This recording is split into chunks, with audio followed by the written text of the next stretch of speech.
cómo trabajaba una computadora, cómo era su arquitectura. Vimos también cómo se comunicaba una computadora.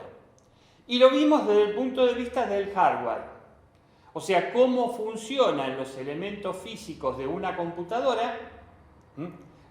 Y ahora lo que vamos a ver es cómo se administran esos recursos físicos. Un sistema operativo es un administrador del hardware. O sea, si antes habíamos visto que una computadora pensada desde el modelo de von Neumann, yo la veía como un procesador, un conjunto de dispositivos de entrada, un conjunto de dispositivos de salidas y una unidad de memoria, lo que hace el sistema operativo es administrar este hardware. Con la única salvedad que los sistemas operativos de la memoria distinguen dos componentes de la memoria. La memoria volátil, o la memoria RAM, o sea, la memoria en el cual ellos van a utilizar para cargar programas, realizar operaciones y guardar datos en forma operativa, y la memoria permanente, que es donde se va a guardar los programas o los datos para poder ser utilizados con posterioridad.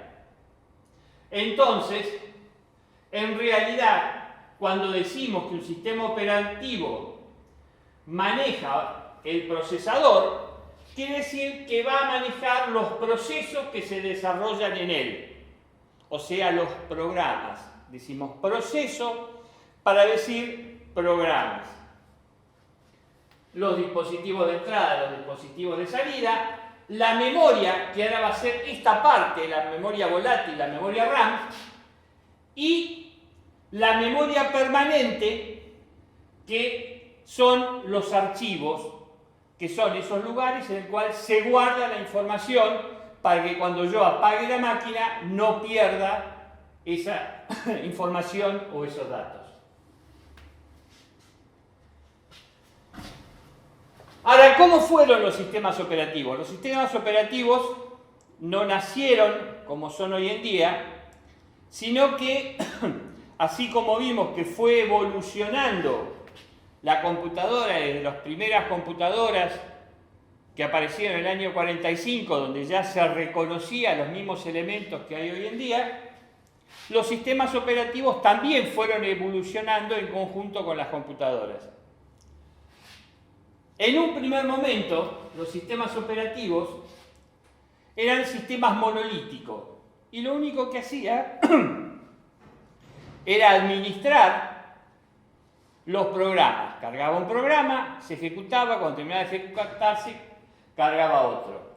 Después vino la época en la cual las computadoras mejoraron, empezaron a trabajar varios usuarios y el sistema operativo tuvo que adaptarse para permitir que varios usuarios trabajaran con esas computadoras. Y básicamente esa etapa se la conoce como la etapa en que los sistemas operativos empezaron a trabajar en estratos o en capas. Con posterioridad y debido a los conflictos que generaban que el mismo hardware estuviera utilizado por varios usuarios o varios programas a la vez,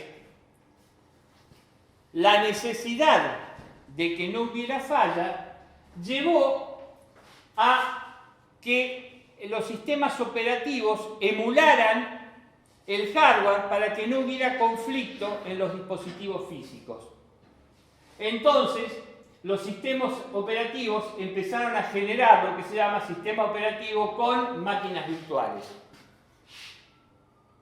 Y por último, cuando ya podían trabajar muchas personas, muchos programas, cuando no había conflicto por los recursos físicos, lo que había una necesidad de optimizar el uso de esos recursos.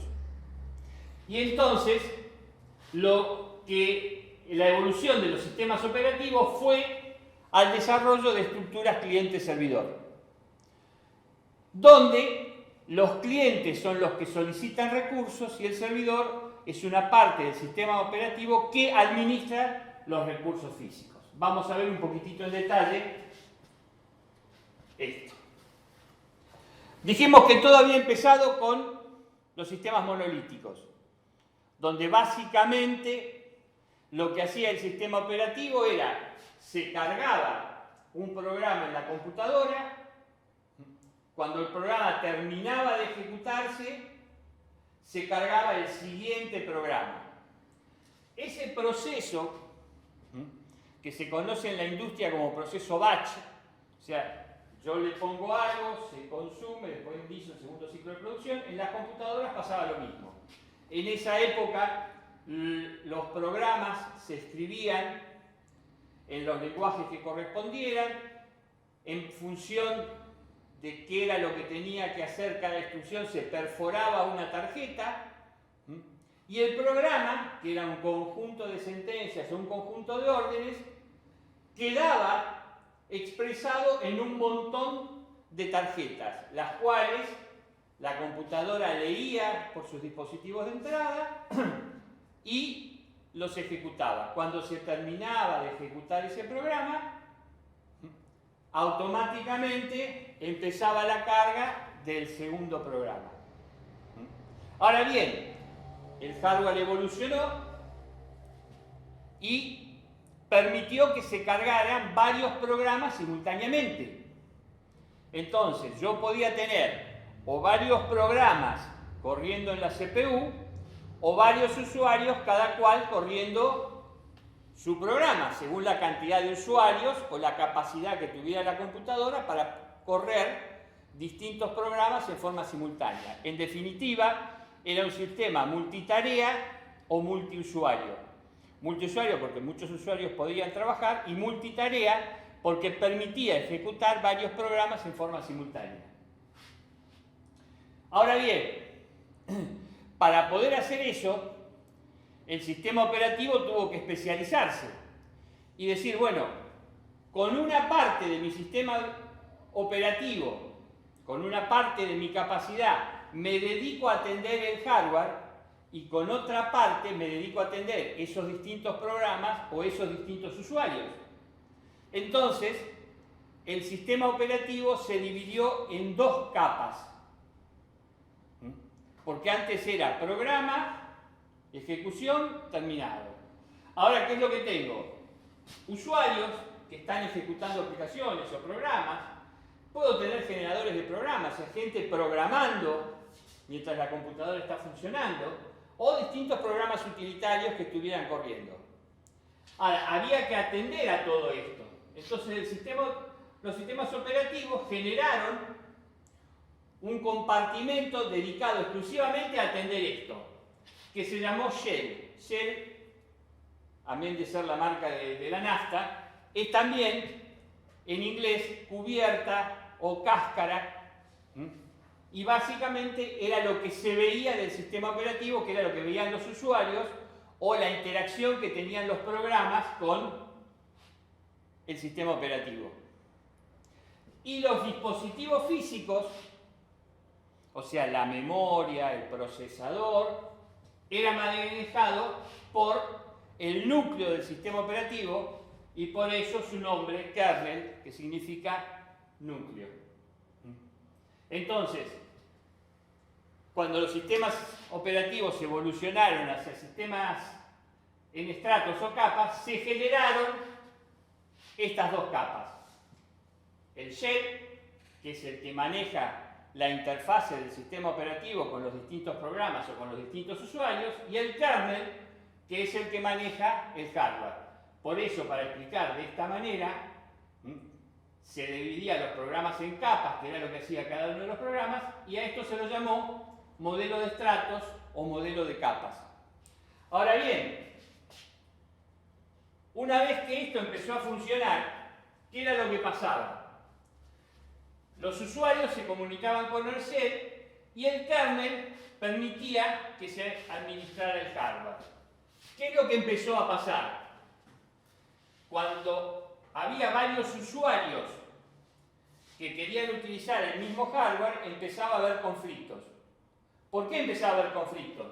porque algunos usuarios se apoderaban del hardware, ponían un programa que ocupaba un lugar de memoria y no dejaba que un nuevo programa que tenía que entrar ocupara ese lugar de memoria, o se iba a un lugar de memoria que ocupaba otro programa, empezaban a generarse conflictos. Lo mismo cuando dos usuarios querían imprimir a la vez en la misma impresora, o cuando querían guardar simultáneamente archivos en el disco rígido. Entonces, en determinado momento se producía lo que se llamaba perforación del kernel.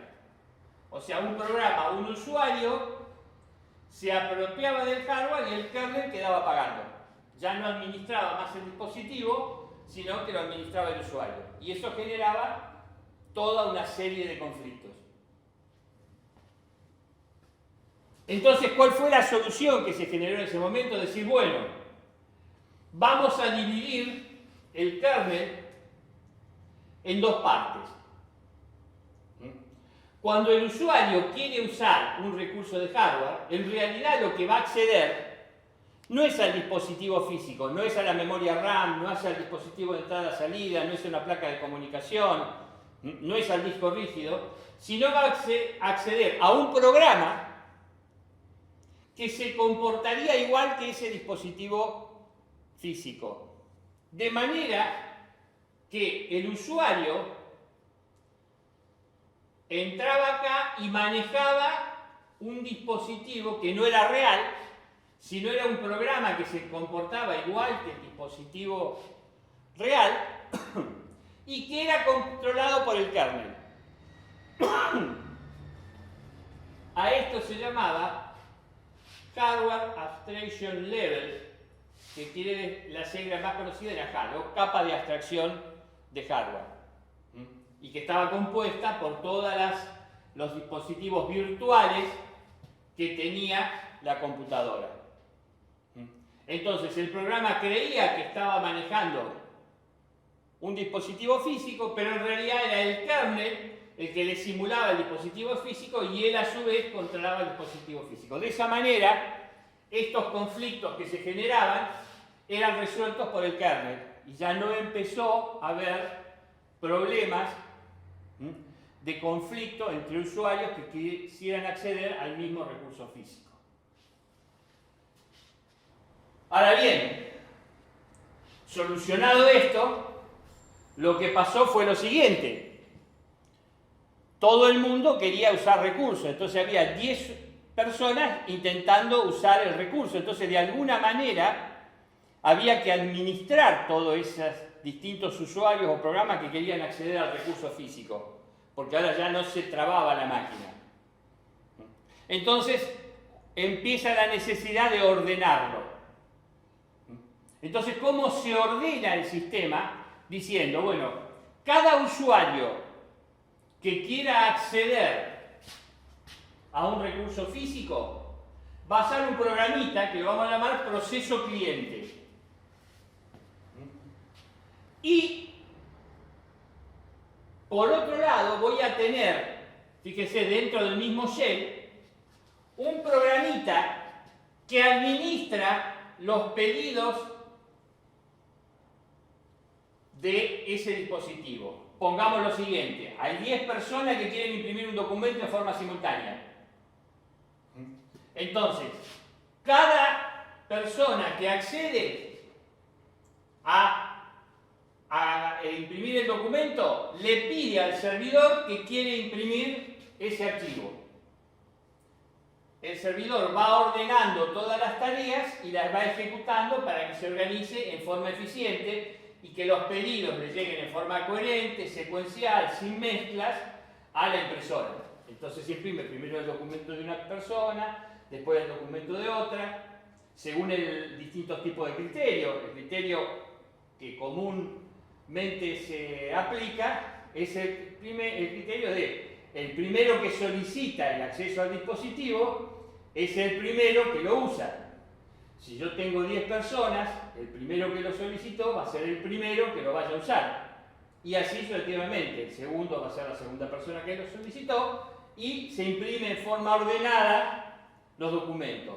Otra manera de ordenarlos puede ser por prioridades. Si ustedes tienen un gerente y 10 administrativos y la prioridad es que donde el gerente mande a imprimir, toda la persona espera, entonces este servidor reconoce que hay un proceso cliente del gerente, pone todo en espera, le imprime el archivo al gerente y después siguen los otros en forma normal. Pero todo esto lo va a manejar el servidor.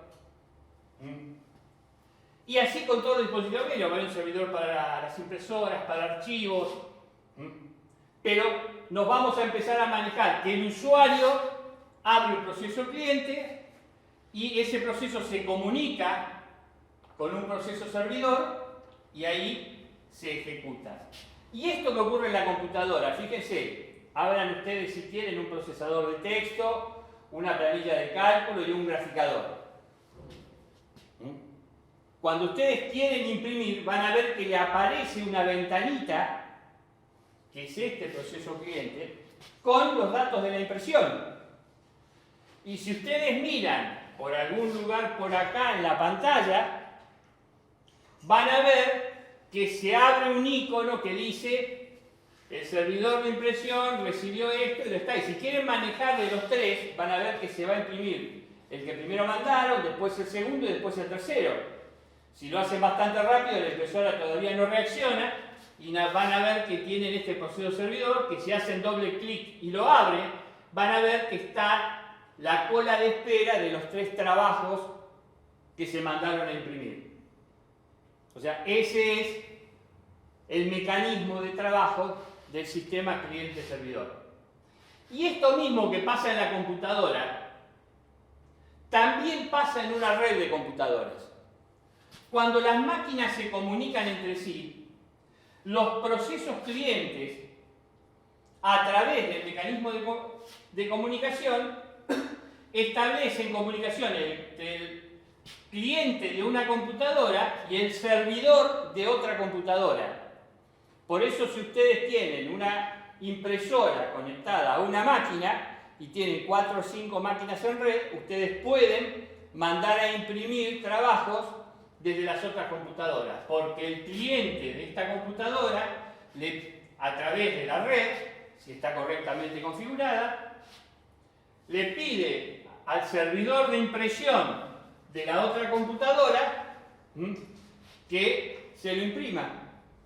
Y este va a tomar este pedido de impresión de una máquina remota como si fuera un proceso cliente de la propia computadora. Entonces, esto es, de alguna manera simple,